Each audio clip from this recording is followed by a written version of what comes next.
കിട്ടിയില്ല. നിങ്ങൾക്ക് പോലീസിലൊക്കെ ബന്ധമുള്ളതല്ലേ, അന്വേഷിക്കാം. പോലീസ് ഓൾറെഡി റിപ്പോർട്ട് കൊടുത്തിരുന്നു. എൻ്റെ ഫ്രണ്ടിലിരുന്ന ഇറിറ്റേറ്റഡ് ആയ പോലീസുകാർ അവിടെ വിളിച്ചു ചോദിച്ചു, നിങ്ങൾ എന്താ ഇങ്ങനെ പറഞ്ഞതെന്ന്. അതായത് എനിക്ക് ജാമ്യം നിഷേധിക്കാനായി. സിമ്പിളായിട്ട് പറഞ്ഞാൽ ഇലക്ഷൻ കഴിയുന്നത് വരെ എങ്ങനെയെങ്കിലും എന്നെ അകത്തിടണം, ഇത്ര മാത്രമേ ഉള്ളൂ കാര്യം.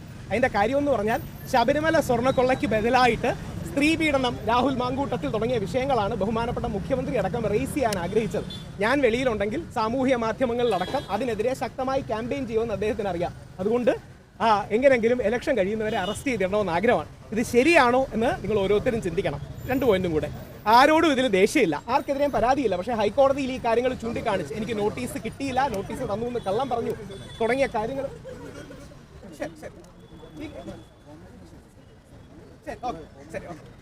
കരഞ്ഞോണ്ട് ഭാര്യ പറയുകയാണ്, പോലീസ് സ്റ്റേഷനിൽ വന്ന് എൻ്റെ അമ്മ കരഞ്ഞോണ്ട് പറഞ്ഞു, മോനെ നിർത്ത്, എന്തിനു വേണ്ടിയാണ് ഞാൻ ആ ഫൈറ്റ് ചെയ്യുന്നത്? ഈ സാധനത്തിന് വേണ്ടിയാണ്. എന്തുകൊണ്ടാണ് മെൻസ് കമ്മീഷന് വേണ്ടി ഫൈറ്റ് ചെയ്യുന്നതെന്ന് പറഞ്ഞാൽ 16 ദിവസത്തോളം അങ്ങനെ വ്യാജപരാതിയാണെന്ന് എനിക്ക് പറയാമല്ലോ, കേസിനെ കുറിച്ചല്ല, ആ വ്യാജപരാതിയിൽ എന്നെ അറസ്റ്റ് ചെയ്ത് അകത്തിട്ടതാണ്. നിങ്ങളെ ആരെയും ഇതേപോലെ അറസ്റ്റ് ചെയ്യാൻ സാധ്യതയില്ലേ? നമ്മുടെ മക്കളെ ഇതേപോലെ അറസ്റ്റ് ചെയ്യാൻ സാധ്യതയില്ലേ? ആർക്ക് വേണമെങ്കിലും ഇങ്ങനെ കള്ളപ്പരാതി എടുത്തൂടെ? ഇനിയും വൈഫ് ഒന്ന് പറഞ്ഞുകൊണ്ടാണ് കൂടുതൽ പറയാത്തത്.